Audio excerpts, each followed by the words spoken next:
विद्यार्थियों, जैसे कि आप जानते हो कि पिछली जो कक्षा थी उसमें हमने अध्ययन किया था भारतीय संस्कृति के मूलाधार जो पेपर है, उसमें जो पहला चैप्टर था भारतीय संस्कृति की विशेषताएं उनका, साथ ही सिंधु धर्म में प्रचलित जो विशेषताएं थी उनका अध्ययन किया। और इसी क्रम में आज हम अध्ययन करने जा रहे हैं बौद्ध धर्म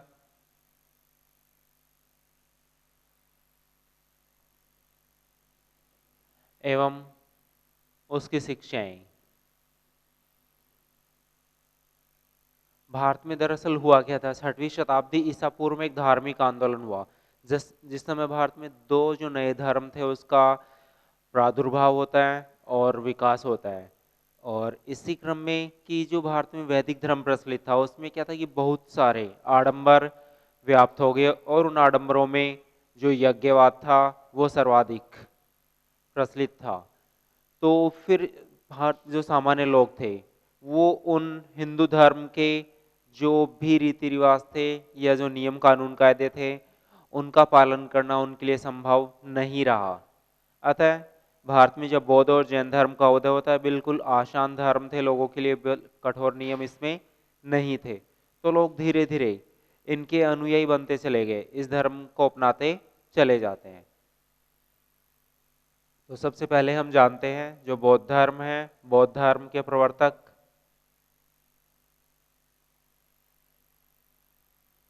महात्मा बुद्ध। महात्मा बुद्ध का जो जीवन परिचय है,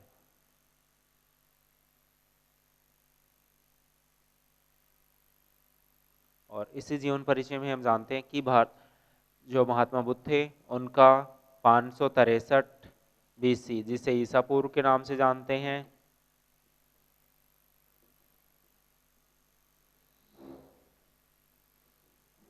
कपिलवस्तु, और कपिलवस्तु के भी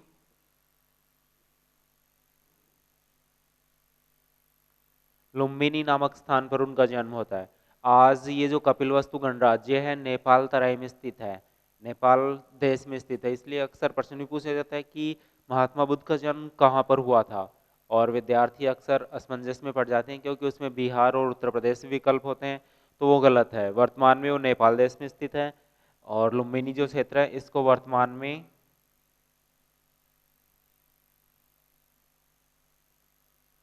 रुमिनदेई के नाम से भी जाना जाता है। यहाँ पर इनका जन्म होता है। कपिलवस्तु जो कि उस समय एक गणराज्य था, इनके पिता थे उसी कपिलवस्तु गणराज्य के, जिनका नाम शुद्धोधन था। उस गणराज्य के प्रधान थे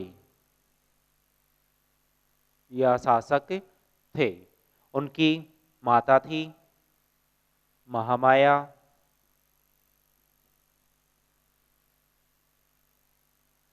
और जब महामाया ने महात्मा बुद्ध को जन्म दिया, महामाया भी दरअसल क्या थी कि यहाँ से कपिलवस्तु से अपने पीहर जा रही थी, तो रास्ते में ही लुम्बिनी नामक स्थान पर उनका जन्म होता है महात्मा बुद्ध का। और इनके जन्म के 7 दिन के उपरांत ही महामाया का देहांत हो जाता है। फिर उसके उपरांत इनका जो पालन पोषण है वो इनकी ही छोटी बहन महाप्रजापति गौतमी ने किया था, जो कि महात्मा बुद्ध की सौतेली माँ थी।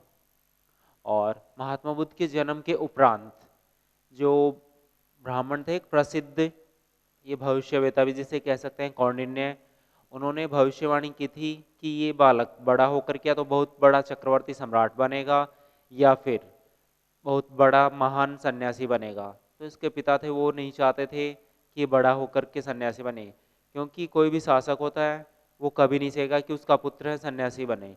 तो उन्होंने महात्मा बुद्ध के बचपन से ही पूरी तरह से उनको राष्ट्रीय जीवन व्यतीत करवाया और सभी प्रकार की उनको शिक्षाएं उपलब्ध करवाई। और जब धीरे धीरे महात्मा बुद्ध बड़े होते जा रहे थे तो 16 वर्ष की आयु में ही उनकी जो पत्नी थी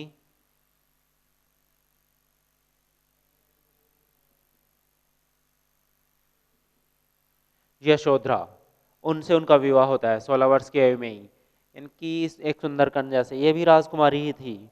फिर उनके एक पुत्र उत्पन्न होता है और उस पुत्र का नाम था राहुल। और जब धीरे धीरे उनका जीवन व्यतीत होता चलता जा रहा है तो फिर महात्मा बुद्ध जब नगर के भ्रमण के लिए घर से बाहर निकलते हैं सर्वप्रथम, तो उस समय वो देखते हैं कि पहली बार में ही एक रोगी व्यक्ति है और वो अपने रोग से दुखी है। फिर दूसरी बार जब नगर भ्रमण के लिए निकले तो एक वृद्ध व्यक्ति को देखा उन्होंने, वो अपने बुढ़ापे से दुखी है। तीसरी बार जब वो नगर के भ्रमण के लिए निकलते हैं तो वो देखते हैं कि एक मृत्यु शैया को, लोग मृत्यु शैया पे जो व्यक्ति होता है मरा हुआ उसको ले जा रहे हैं और दुखी हैं उसमें भी, शव यात्रा में भी। और तीसरी बार जब महात्मा बुद्ध नगर भ्रमण के लिए निकलते हैं तो वो देखते हैं कि एक सन्यासी है और नहीं उसके पास में बहुत से राजसी वस्त्र हैं, खाने के लिए भी कुछ विशेष नहीं है, लेकिन उसके चेहरे पर बिल्कुल ऐसे दुख के भाव बिल्कुल भी नहीं है। तो फिर महात्मा बुद्ध ने सोचा कि ये सन्यासी इतना सुखी कैसे है। तो फिर महात्मा बुद्ध का मन है धीरे धीरे वैराग्य की ओर अग्रसित होता चला गया और उन्होंने भी सन्यास धारण करने का, और ये जो दुख देखा था उन्होंने पहले 3 बार जब नगर के भ्रमण के लिए बाहर निकलते हैं तो फिर उसी दुखों का कारण खोजने के लिए महात्मा बुद्ध भी अंततः 29 वर्ष की आयु में अपने घर और परिवार को छोड़ते हुए और सत्य के ज्ञान की प्राप्ति के लिए, दुखों का कारण खोजने के लिए घर से निकल पड़ते हैं। और रात के समय अपने पुत्र राहुल और पत्नी यशोधरा को सोते हुए छोड़कर अपने घोड़े कंथक को लेकर के और नगर के बाहर चले जाते हैं। सुबह होने पर वो अपने घोड़े को और साथ में जो इनके राशि वस्त्र थे, आभूषण थे, वो एक किसान को देते हैं और किसान के जो फटे पुराने वस्त्र थे वो उन्होंने स्वयं ने धारण किए। और अंततः सर्वप्रथम महात्मा बुद्ध एक सांख्य जो दर्शन है,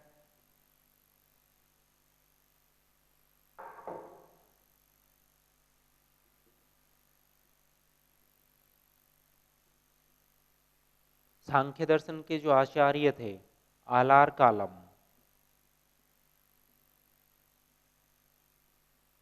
उनके पास में जाते हैं ज्ञान प्राप्ति के लिए। और काफी समय उनके साथ व्यतीत करने के उपरांत उन्हें आभास होता है कि यहाँ रह करके मेरे को सत्य की ज्ञान की प्राप्ति नहीं होने वाली है। तो अंततः फिर उसके उपरांत वो रामपुत नामक जो गुरु थे उनके पास में जाते हैं और यहाँ पर भी उनको संतुष्टि की प्राप्ति नहीं होती है।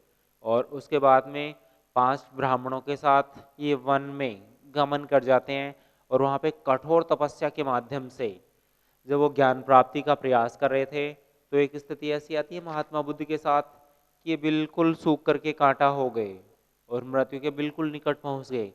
तब उन्होंने वो मार्ग भी त्याग दिया और उसके उपरांत इनके 5 जो साथी थे ब्राह्मण वो भी उनका साथ छोड़ करके चला जाते हैं, इसको भोगवादी कह करके।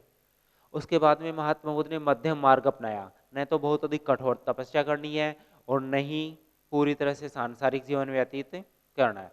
तो मध्यम मार्ग अपनाते हुए ध्यान की अवस्था में अंततः उनको 36 वर्ष की आयु में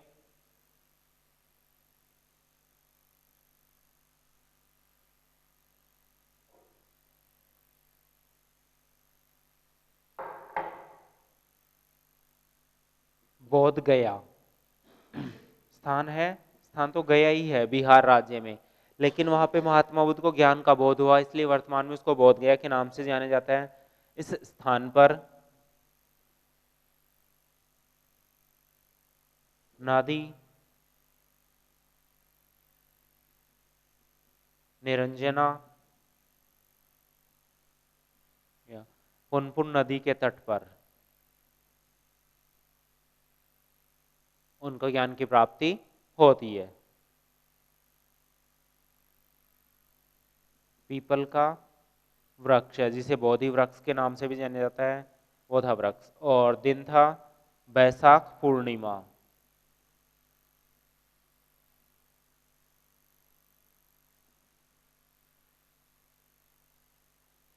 ये है बोधगया नामक स्थान पर निरंजना नदी के तट पर पीपल के वृक्ष के नीचे और बैशाख पूर्णिमा के दिन जो कि अब आने वाली है, इस तारीख को और इस स्थान पर उनको ज्ञान की प्राप्ति होती है। और उसके उपरांत महात्मा बुद्ध हैं वो बुद्ध कहलाए, जिनके की बचपन का नाम सिद्धार्थ था। सिद्धार्थ को अब ज्ञान का बोध होने के उपरांत वो बौद्ध कहलाए। और इसके उपरांत महात्मा बुद्ध ने अपना शेष जो जीवन था वो पूरा का पूरा जीवन, अगले आने वाले जो 45 वर्ष थे, वो बौद्ध धर्म की जो शिक्षाएं थी, सिद्धांत थे, उनके प्रचार प्रसार में उन्होंने व्यतीत किए। और इसी क्रम में उन्होंने जो सर्वाधिक उपदेश दिए वो थे श्रावस्ती, वैशाली की राजधानी।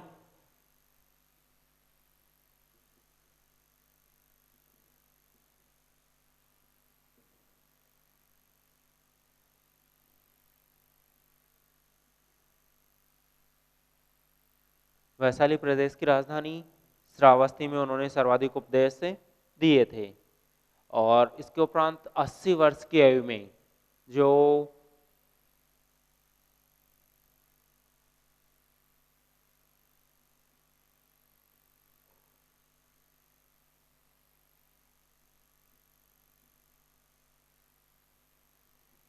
पावापुरी नामक स्थान पर उनका देहांत हो जाता है। और ये बताते हैं कि महात्मा बुद्ध के जीवन काल में ही जब उन्होंने शिक्षाएं दी थी, उसी समय ही बहुत सारे लोग अपना जो मूल हिंदू धर्म था उसको छोड़ करके और बौद्ध धर्म के अनुयायी बनते चले गए, क्योंकि हिंदू धर्म में बहुत सारे आडंबर व्याप्त हो चुके थे। और इस धर्म की जो शिक्षाएं थी वो बहुत ही आसान थी। कोई इसमें पेचीदापन, बहुत अधिक कठोरता, कोई भेदभाव, कोई असमानता बिल्कुल भी नहीं थी इसमें। और उन्हीं के समकालीन जो शासक थे, जिसमें प्रसेनजित है, अजातशत्रु है, बिंबिसार है, इन शासकों ने भी महात्मा बुद्ध को अपना गुरु माना था। और महात्मा बुद्ध ने तो पूरा का पूरा जीवन है बस इसी धर्म की शिक्षा में, इसी धर्म के सिद्धांतों के प्रचार प्रसार में व्यतीत किया। और सर्वप्रथम ज्ञान प्राप्ति के उपरांत उन्होंने जो उपदेश दिया था, और वो उपदेश और साथ में अन्य घटनाएं मैं उनको बताना चाह रहा हूं आपको, कि महाभिनिशीक्रमण,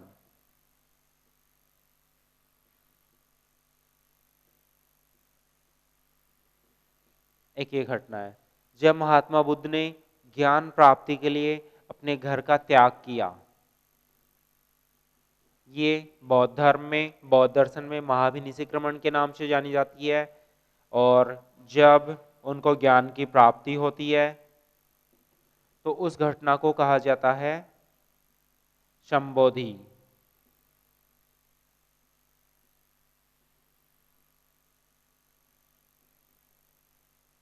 नेक्स्ट है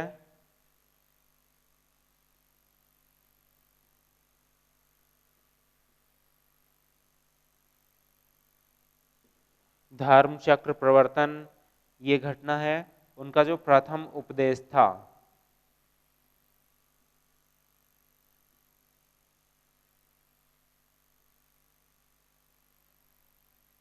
और अंत में है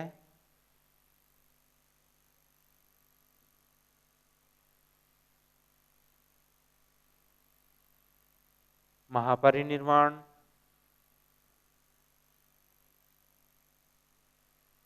उनको जो मोक्ष की प्राप्ति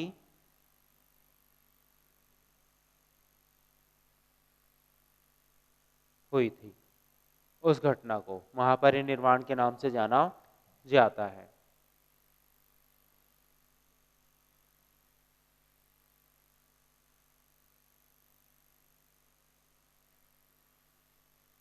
इसके उपरांत अब हम पढ़ेंगे जो बौद्ध धर्म है उसकी शिक्षाएं, महात्मा बुद्ध ने जो शिक्षाएं प्रदान की थी। और उसमें सबसे पहले है 4 आर्य सत्य। और 4 आर्य सत्यों में पहला आर्य सत्य है दुख। महात्मा बुद्ध ने बताया है, यह उन्होंने महसूस किया, उन्होंने देखा कि संसार में दुख ही दुख है चारों तरफ। जन्म भी दुख है, मरण भी दुख है, प्रिय वियोग भी दुख है, अप्रिय मिलन भी दुख है, तो दुख ही दुख है। फिर उन्होंने दूसरा जो आर्य सत्य है दुखों का कारण, जिसे दुख समुदाय के नाम से भी जाना जाता है। तो महात्मा बुद्ध ने जाना कि दुखों का कारण है वो अज्ञान है, और इस अज्ञान से तृष्णा उत्पन्न होती है। अज्ञान, अज्ञान जिसे अंधकार भी कह सकते हैं वो है, और अज्ञान से तृष्णा उत्पन्न होती है। तृष्णाएं जिसे हम इच्छाएं भी कह सकते हैं, और मनुष्य है उसकी इच्छाएं कभी पूर्ण नहीं होती, वो निरंतर बढ़ती चली जाती हैं। एक यदि पूर्ण होती है तो दो उत्पन्न होती है। तो इस प्रकार से इच्छाओं के पूर्ण नहीं होने पर मनुष्य दुखी रहता है। ये महात्मा बुद्ध ने जाना। फिर उन्होंने बताया दुखों का उपाय।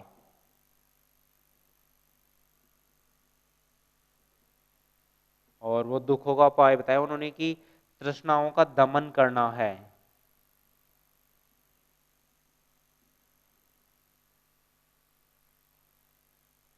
तृष्णाओं का दमन, ये अज्ञान को दूर करना है, अपनी इच्छाओं को दबाना है, उसका दमन करना है। ये उन्होंने दुखों का उपाय बताया। तो फिर उसके बाद में प्रश्न उठता है कि इन दुखों को, ये इन तृष्णाओं को हम दबाएं कैसे। तो उसका उन्होंने बताया है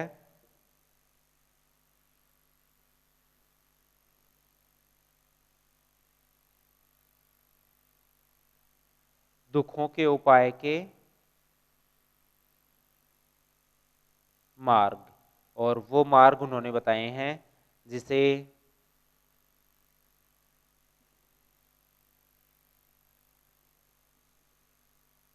अष्टांगिक मार्ग के नाम से जाना जाता है।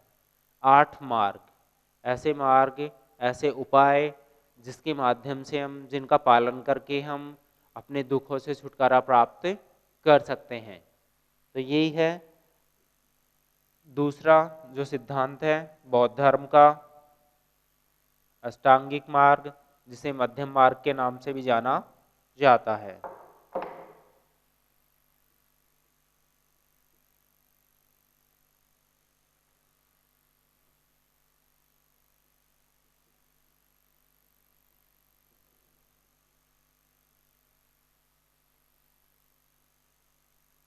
और अष्टांगिक मार्ग हैं उनमें भी हम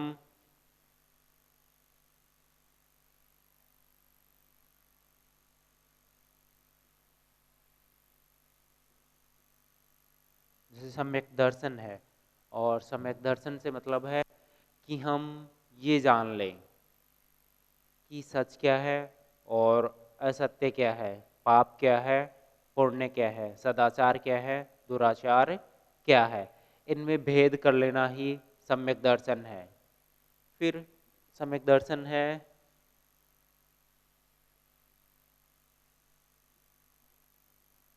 सम्यक क्रमांत, सम्यक आजीव, सम्यक वाणी, सम्यक व्यायाम, सम्यक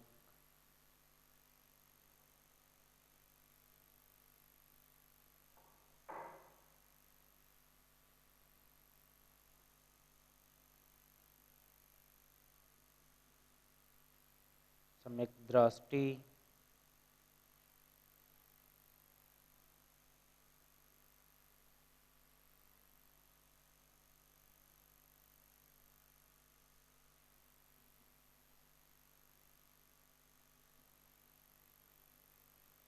सम्यक स्मृति आदि। यानी कि इनमें क्या है, मैं एक एक करते हुए आपको बताता हूँ। सम्यक दृष्टि, बस वो ये सही और गलत में भेद कर लेना। फिर ये है कि सम्यक वाणी, सम्यक वाणी में हम कहेंगे कि हम हमेशा सच बोलें, और सच भी मधुरता से बोलें, बहुत कठोरता से नहीं बोलें। सम्यक आजीव, इससे मतलब कि हमारी जो आजीविका प्राप्त करने के साधन हैं वो हमेशा सदाचार पूर्ण रहें। उसमें हम किसी को धोखा दे करके, बेईमानी से, हिंसा के माध्यम से अपनी आजीविका प्राप्त नहीं करें। नेक्स्ट है सम्यक क्रमांत, हमारे कर्म हैं वो हमेशा पवित्र रहें, सदाचार पूर्ण कर्म रहें, असदाचार पूर्ण कर्म नहीं रहें। सम्यक स्मृति, या सम्यक व्यायाम, फिर सम्यक समाधि है। सम्यक व्यायाम है कि हमें निरंतर अपने सम्यक ध्यान,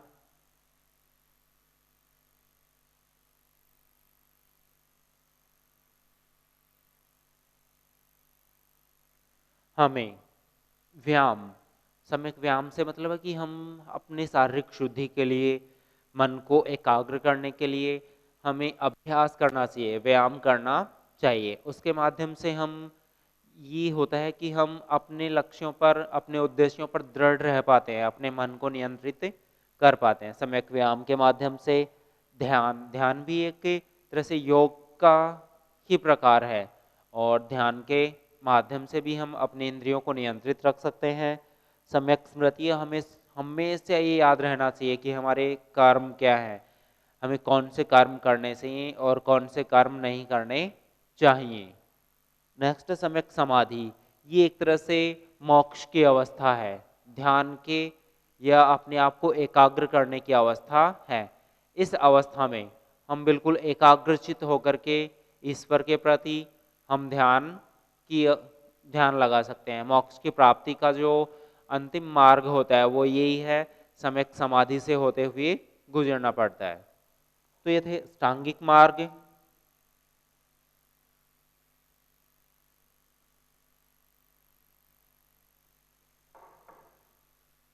तीसरा जो सिद्धांत है वो है मध्यम मार्ग का, जिसे अष्टांगिक मार्ग के नाम से भी जाना जाता है।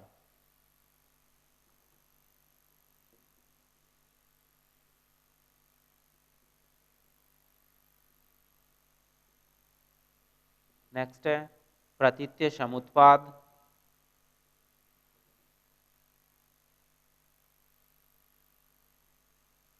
जिसे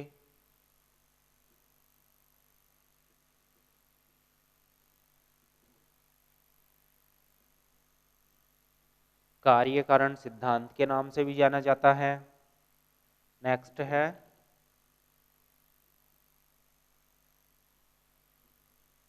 क्षणिकवाद,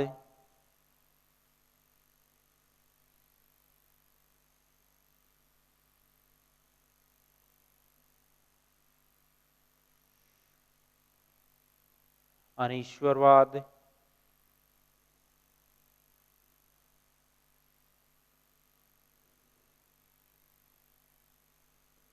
अनात्मवाद,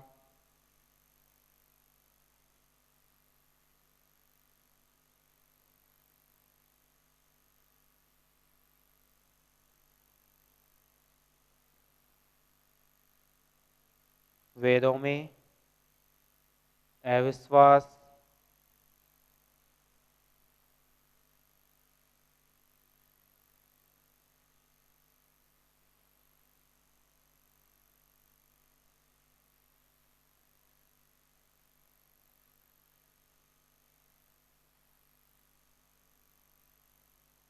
नेक्स्ट है उनके सामाजिक विचार।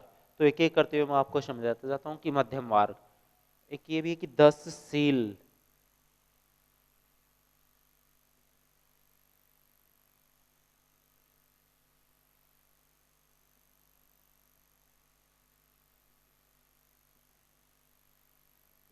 10 सील या 10 नियम के नाम से भी उनको जाना जाता है। वो कौन कौन से हैं?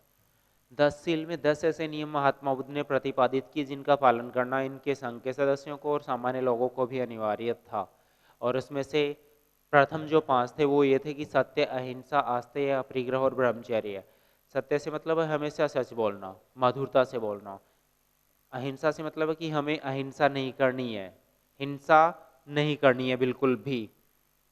किसी भी पशु पक्षी जीव जंतु, उनमें से किसी के साथ भी हिंसा को नहीं अपनाना है।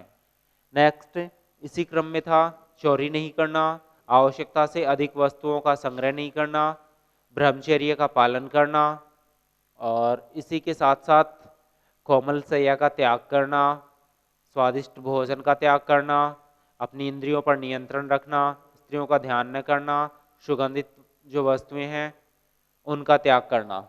ये फिर है प्रतीत्य समुत्पाद, जिसे कार्य कारण सिद्धांत के नाम से भी जाना जाता है। और इसे महात्मा बुद्ध ने बताया कि ये संसार है और इस संसार में जो भी कार्य है वो बिना किसी कारण के नहीं होते हैं। हर कार्य का, एक छोटे से छोटी वस्तु से लेकर के बड़ा सा बड़ा जो सूर्य है, सौरमंडल है, उसके भी होने का या कुछ भी उसमें गतिविधियां होने का इस संसार में, उसका कोई ना कोई कारण निर्धारित होता है। बिना किसी कारण के हम सोच के देख सकते हैं कि मैं आपको पढ़ा रहा हूँ, आप पढ़ रहे हो, तो इसका भी कोई ना कोई कारण होता है। बिना कारण के संसार में कोई भी कार्य नहीं होता है। वही है प्रतीत्य समुत्पाद, कार्य कारण सिद्धांत के नाम से भी जिसे जाना जाता है। ये बस सृष्टि, महात्मा बुद्ध ने कहा ना कि ईश्वर नहीं होता है, अनीश्वरवाद। तो फिर प्रश्न उठता है कि सृष्टि का नियंत्रण करता कौन है? तो महात्मा बुद्ध ने कहा कि सृष्टि को नियंत्रण करना करता की आवश्यकता ही नहीं है, क्योंकि सृष्टि के अपने नियम होते हैं, कानून कायदे होते हैं, उसके अनुसार ये निरंतर प्रगतिशील होती है। इसके नियम प्रकृति पर आधारित होते हैं, प्रकृति होता है, ये अपने नियमों के आधार पर अपने आप ही संचालित होती है। इसको संचालन करने के लिए किसी संचालक की आवश्यकता नहीं है। नेक्स्ट है क्षणिकवाद। महात्मा बुद्ध ने कहा है कि कोई भी वस्तु इस संसार में स्थायी नहीं है। हर वस्तु प्रतिक्षण बदलती रहती है, उसमें परिवर्तन होता रहता है। आप देखोगे कि मकान होते हैं या मानव जीवन होता है, सूर्य है, पृथ्वी है, पेड़ पौधे हैं, जीव जंतु है या पत्थर है, सड़क है, गाड़ी मोटर है, हवाई जहाज है, रेलगाड़ी है, उनमें परिवर्तन होता रहता है। और वो परिवर्तन कैसे कि जिस समय वो बने थे और जिस समय वो नष्ट होंगे, ऐसे तो है कि नहीं एक साथ ही वो बन गए और एक साथ ही वो नष्ट हो जाएंगे। धीरे धीरे उनमें परिवर्तन होता है।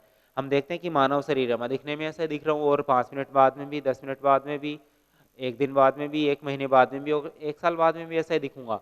लेकिन नहीं, मेरे शरीर में भी प्रतिक्षण परिवर्तन आता रहता है और एक समय ऐसा आएगा धीरे धीरे, और वो प्रतिक्षण जो परिवर्तन होता है वो इतना धीमा होता है कि वो दिखाई नहीं देता है। तो एक समय धीरे धीरे ऐसा आएगा कि मैं वृद्ध हो जाऊंगा, आप बड़े हो जाओगे, जो भी है। तो यही बस परिवर्तन है, ये बोर्ड है। ऐसे तो है नहीं कि एक साथ ही नष्ट होगा, धीरे धीरे इसमें परिवर्तन आ रहा है, धीरे धीरे ये भी कमजोर होता चला जा रहा है। ये कुर्सी है, टेबल है, प्रत्येक जो वस्तु है वो प्रतिक्षण बदलती रहती है। यही है बस परिवर्तन संसार का नियम है। नेक्स्ट है अनीश्वरवाद। बौद्ध धर्म में महात्मा बुद्ध ने ईश्वर को नहीं माना है और उन्होंने कहा है कि ईश्वर की कोई आवश्यकता नहीं है, प्रकृति अपने नियमों के अनुसार संचालित होती है। अनात्मवाद, बौद्ध धर्म है वो आत्मा में भी विश्वास नहीं रखता है। उनके अनुसार जो पुनर्जन्म होता है, क्योंकि पुनर्जन्म में विश्वास रखते हैं, इसी में ही कर्म एवं पुनर्जन्म। तो फिर कहते हैं कि पुनर्जन्म होता किसका है? तो महात्मा बुद्ध ने कहा कि पुनर्जन्म चेतना का होता है। एक ऐसा चेतन तत्व होता है जो एक शरीर में जब अंतिम श्वास होती है या अंतिम चेतना होती है वो समाप्त होती है और दूसरे शरीर में वो चेतना प्रवेश कर जाती है। तो ये अनीश्वरवाद है। अनात्मवाद में आत्मा में विश्वास भी नहीं किया है। वेदों में अविश्वास, वेद हैं जो हिंदू धर्म के प्रमाणिक ग्रंथ हैं, उनमें भी उन्होंने विश्वास नहीं रखा है। नेक्स्ट है कर्म एवं पुनर्जन्म। महात्मा बुद्ध ने कहा कि जो व्यक्ति जैसा कर्म करता है उसको वैसा ही फल प्राप्त होता है। ये जो कर्म का सिद्धांत होता है बहुत महत्वपूर्ण है। इसी के आधार पे मानव है या मानव जीवन है उसको हमेशा सत्कर्म करते रहना चाहिए, क्योंकि सत्कर्म करने वाले मनुष्य को निश्चित रूप से अगले जीवन में उसको सुख की प्राप्ति होगी, अगला जीवन उसका अच्छा होगा। यही पुनर्जन्म, चेतना का पुनर्जन्म उन्होंने बताया है महात्मा बुद्ध ने। नेक्स्ट है सामाजिक विचार। महात्मा बुद्ध के सामाजिक विचार वह समानता पर आधारित थे। महात्मा बुद्ध ने अपने धर्म में, अपने संघ में स्त्रियों को भी प्रवेश दिया और जो 4 वर्ण थे भारत में उसमें प्रचलित थे, ब्राह्मण वैश्य शूद्र, उनको भी अपने धर्म में स्थान दिया। कोई किसी के साथ कोई भेदभाव नहीं किया, कोई अस्पृश्यता की भावना उन्होंने नहीं रखी। सभी, महात्मा बुद्ध ने कहा कि व्यक्ति को हमेशा या समाज को हमेशा मिलजुल करके रहना चाहिए और हमेशा इसी के आधार पे जो समाज होता है, राज्य होता है, देश होता है, वो इसी के आधार पे उन्नति करता चला जाता है कि वहाँ पर समानता से व्यवहार हो, सभी के साथ समानता अपनाई जाए। तो ये थे स्त्रियों की शिक्षा की ओर भी उन्होंने ध्यान दिया है, क्योंकि स्त्रियों की स्थिति थी वो उस समय बहुत अच्छी नहीं थी। अस्पृश्यता का त्याग किया उन्होंने, और जो योग्यता के आधार पर कार्य का जो विभाजन होता है उस पर बल उन्होंने दिया है। तो ये थे महात्मा बुद्ध का जीवन और उनकी शिक्षाएं। और धीरे धीरे ये परिवर्तन होता है कि लोग उनके अनुयायी बनते चले गए, और महात्मा बुद्ध और बौद्ध धर्म का तो देन वैसे भी बहुत अधिक है इस संसार में। कला के क्षेत्र में भी भारत के लिए उनका सांस्कृतिक योगदान है, या फिर हम एक एक क्रम से जानते हैं कि भारत के लिए उनका योगदान। धर्म और दर्शन में उनके सिद्धांत आज भी प्रचलित है। अहिंसा का सिद्धांत आज भी प्रासंगिक है। अहिंसा के साथ साथ ही सत्य का जो सिद्धांत है ये भी आज के जीवन में भी बिल्कुल 100% प्रासंगिक है। और कला के क्षेत्र में भी बहुत सारे उदाहरण है कला के। बौद्ध जो मूर्ति कला है, गुहा स्थापत्य कला है, स्तूप है, वो भी आज भी उनके कला के अवशेष देखने को मिलते हैं, जिसमें विभिन्न हिंदू धर्म और बौद्ध धर्म है उनका मिश्रण हमें देखने को प्राप्त होता है। संस्कृति में उनके जो सिद्धांत थे आज भी भारतीय लोगों के लिए प्रासंगिक बने हुए हैं। और इसी के साथ जो धर्म, दर्शन, कला, सामाजिक विचार, उनके जो समाज में समानता का सिद्धांत था वो आज भी भारतीय जीवन में अपनाया जाता है, और उसी के आधार पर भारत निरंतर प्रगति भी कर रहा है। तो ये था अपना महात्मा बुद्ध का जीवन परिचय और उनकी शिक्षाएं जिनका हमने अध्ययन किया। धन्यवाद।